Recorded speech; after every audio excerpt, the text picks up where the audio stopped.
Sometime in 2008, an artist by the name of Alex Ahad and a programmer by the name of Mike Zaimont would cross paths. Alex had been toying around with the idea of making a fighting game featuring the character designs he created back in high school. He was a more than fit artist at this point, however, he lacked the programming abilities to make his dream into a reality. That's where Mike came in. Mike was not only a programmer, but a professional fighting game player. He'd been working on his own fighting game engine, dubbed the Z Engine, and progress was going great. Except for one problem. He lacked art assets. Realizing the mutually beneficial relationship that they could have, Alex and Mike teamed up and began development on Skullgirls.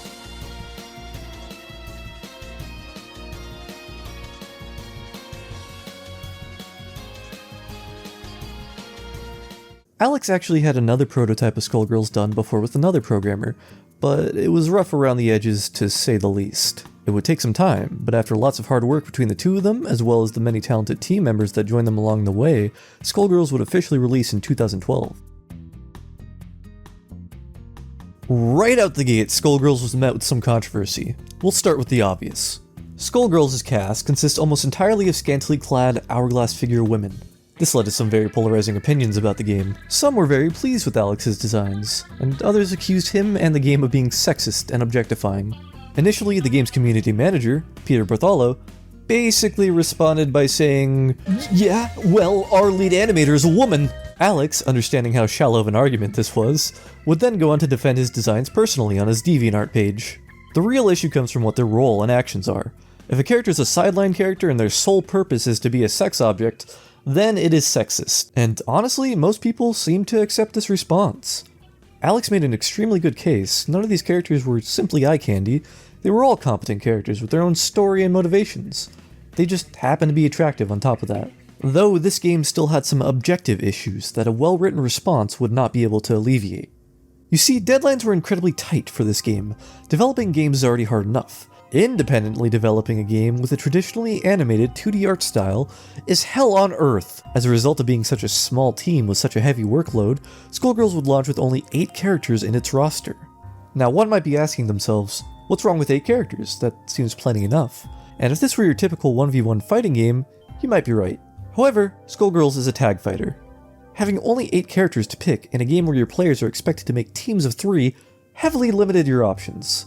It wasn't uncommon to have duplicate characters. Additionally, the game's strict development also meant that it launched without a command list. So, at launch, players didn't even know what moves their characters had. They had to mash and find out. If this were just a few years earlier, Skullgirls would most likely be left in this decadent state forever. However, this was 2012. You could just update your game to fix any issues it had, provided that your development team was still on board.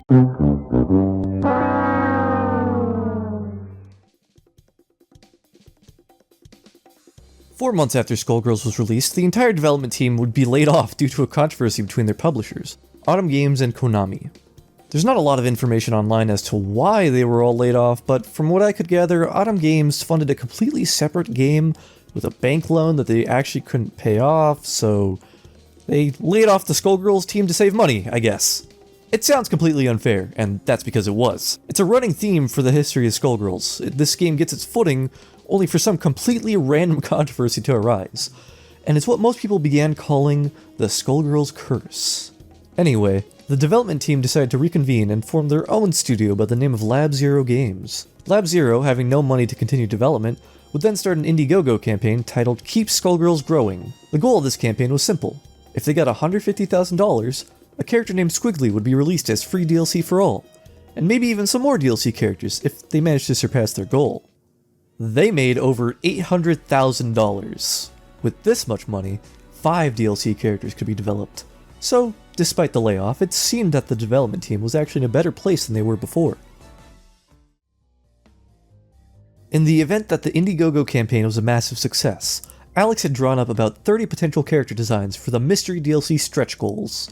When these stretch goals were reached, the Skullgirls fandom basically erupted into a civil war. Rosters are quite possibly the most important thing in any fighting game. There's a reason why Super Smash Bros. Is by far the most popular game in the genre. There's a reason why Mortal Kombat has so many crossover characters. It doesn't matter how good your game looks. It doesn't matter how well it controls. It doesn't even matter how well balanced it is. The thing that matters most in a fighting game is if people like the characters. Skullgirls suffered from the opposite problem. There were too many characters that people liked. People who backed the Indiegogo campaign threatened to refund their money if the character they personally wanted didn't make the cut. And, like most reasonable people, the team ignored these threats.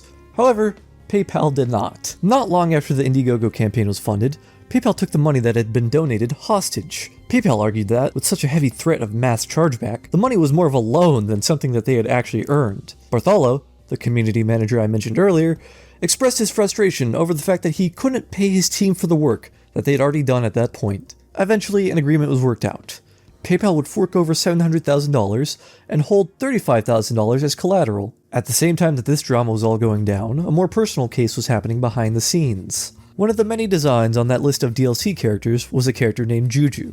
Juju's design was suggested by a fan on the Skullgirls Facebook page. Later, on an art stream, Alex would actually draw Juju, and he liked the character so much he wanted to make her an official part of the Skullgirls universe, and that's how she ended up on the list of potential DLC characters for the game. Upon seeing Juju on that list, the fan who suggested her design jokingly asked for compensation. Lab Zero, willing to oblige, worked out an agreement with the fan. Juju would have some role in the Skullgirls universe, so long as the fan who suggested her design did not break an NDA before she was officially implemented. Less than 24 hours later, the fan posted on the official Skullgirls forums, bragging about how Juju was going to be in the game, and breaking the NDA that he had just agreed to.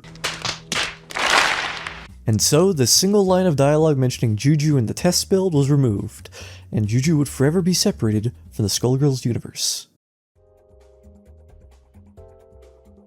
At some point in late 2013, Lab Zero would dissolve their agreement with Konami. Why, you may ask? They weren't doing anything! You might have noticed that through all the bumps in the road of the story, Konami's literally only been mentioned once, and that's because their only role in this story thus far is getting Skullgirls on Xbox Live Arcade, since it was required to have a retail publisher to post anything there. After they so graciously attached their name to the project, they would go on to do literally— What are you doing? Me? Just hanging around. They wouldn't allow the game to be patched or add any DLC until Lab Zero did all the testing themselves, and on their own time, and they didn't help with Microsoft's certification process. They existed solely out of necessity of a retail publisher, and nothing more. So, Lab Zero decided that, since the game had already been published and that Konami clearly didn't care, it'd be in everyone's best interest to part ways. How did Konami respond? Well, they bid farewell to Lab Zero and— they took the game down on Xbox and PlayStation! This led to a huge panic, because at the same time that Konami decided to give a giant middle finger to Lab Zero, their Japanese publisher Cyberfront Games randomly decided to shut down for completely unrelated reasons. They cited administration problems, but the fact that this happened at the same time that they were having Western publishers cut them off is pretty ridiculously unlucky. Despite this double whammy, it seemed as though Skullgirls would not go down easily. After a few months of being delisted, the game would return in the form of Skullgirls Encore in early 2014, and was made free to all owners of the original game. A happy ending to a situation that didn't need to happen in the first place. Sometime in 2015, Alex Ahad, the main artist that I mentioned at the start of this video, was fired from Lab Zero Games. Not much is known about what exactly happened behind the scenes. The only concrete explanation available comes from a former member of Lab Zero Games, who has the screen name EU03. EU03 claims that Alex was becoming increasingly hostile, difficult to work with, and not able to meet standards.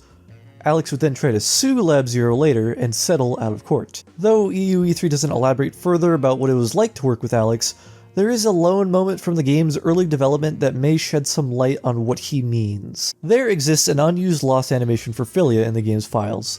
It was pulled for being a bit too inappropriate. In it, Samson tears off Philia's shirt. Alex had gone ahead and sketched, animated, colored, and cleaned up this entire lost animation without a single other person at Lab Zero at the time seeing it, and Mike was not pleased at all when he did find out about it. Here he is recounting exactly how it went down. The TLDR of this situation is that the rest of the team was extremely upset with Alex for creating such a lewd animation without thinking to ask anybody, "Hey, is this okay?" As a result of this incident, more checks and balances were added to the animation pipeline immediately afterwards. While this is ultimately just a point of speculation, it would not surprise me if similar incidents like this are what ultimately led to Alex being fired. But was it just to legally separate a man from the characters and world he'd been working on for over a decade now? I don't know, dude, I'm just a guy ripping off Turkey Tom style for views. Anyway, after Alex's removal from the team, Skullgirls would trek along with only occasional hiccups, nothing worth addressing at this point in time. Actually, so little would happen that Skullgirls would start to peter out in relevancy. Not all was grim though. In 2020, Skullgirls was offered a spot on the main stage of EVO, the biggest fighting game tournament in the world. With this time in the spotlight, the game would be able to flourish, and EVO 2020 was cancelled because of allegations made towards the CEO. I just can't do it. I can't take this shit no more, man. It seems like whenever things can go wrong for Skullgirls, they do. And boy oh boy, were things only going to get even worse from here. On May 25th, 2020, a man named George Floyd was murdered by Derek Chauvin. One of the last things he said, while Chauvin was kneeling on his neck, was, "I can't breathe." So, what did Mike Z, the remaining half of the original creators of this game, do 2 weeks later? That's suffocating, is what that was. And still, Suffocating. still. Would it be fair to say that you can't breathe? Yeah. Are you serious right now, bro? Now, if you thought that was bad, then hold on to your seats, because this is just the beginning of something even worse. Not long after Mike would make this joke, many from Lab Zero would step forward and speak out against Mike, accusing him of making a multitude of inappropriate comments towards staff members within the company for years. Some accusations would even come from outside of Lab Zero. One instance of Mike's inappropriate comments has him flirting with a fan by saying, I'm sure you get messages from humans with penises asking that kind of stuff pretty regularly. So, if you prefer, how about I acknowledge the brain inside the lady? Close parentheses. For the sake of staying neutral, I will not comment. However, that message would look great in a thumbnail. Anyway, the accusations kept piling up. Many left Lab Zero, and if they didn't leave, then Mike fired them. That didn't really matter though, because the rights for Skullgirls weren't owned by Lab Zero. And so after Mike went through firing everybody, the remaining members of Lab Zero Games would go on to form Future Club, who were immediately appointed as the developers of Skullgirls. So in summary, Mike fired everybody, they left to form a new company, and the rights were transferred to them, which was kind of just a really roundabout way of firing Mike if you think about it. It may have taken removing both the original creators of the game, but Skullgirls could finally continue development without any further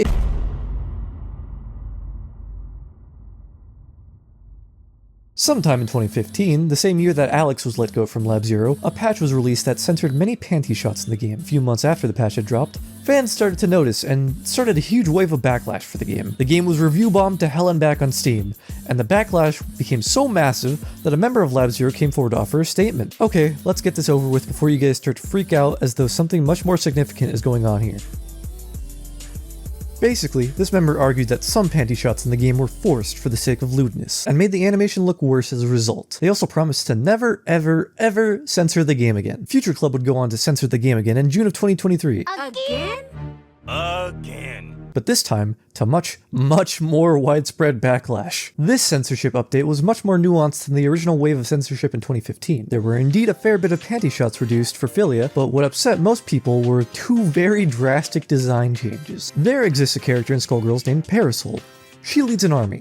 Said army members all sport a red armband that bears a striking resemblance to a certain opposing faction during World War II. Not name dropping because I don't want to get demonetized. Anyway, all the red armbands were removed from the characters, and some argue that these should have never been in the game, since the Black Egrets, Parasol's army, were supposed to be the good guys. Others argued that it was an entirely satirical depiction of this faction, since Parasol's army is a bunch of lovable goofballs. Still, there were some changes that were straight up indefensible. Philia had a hair pick removed in one of her supers because that's a black hairstyle, I guess. Fuqua still has it in hers, so I think that's the explanation they're going with, even though Fuqua is literally just Philia with dark skin. Aside from this, a scene from Big Band Story Mode was removed. I guess they removed this one because they think it's racist. It's not my place to speak out on this subject. But that's okay, because plenty of black fans came forward to call out how lame it was to make these changes. Nobody had a problem with these before, so why are they removing them now, nearly a decade after they were implemented? We had a good thing, you stupid son of a... I don't know. What I do know is that they removed the Russian announcer pack because Mike Z voiced it. What makes this particularly egregious is that this was a stretch goal some people paid to fund, and no replacement was made instead.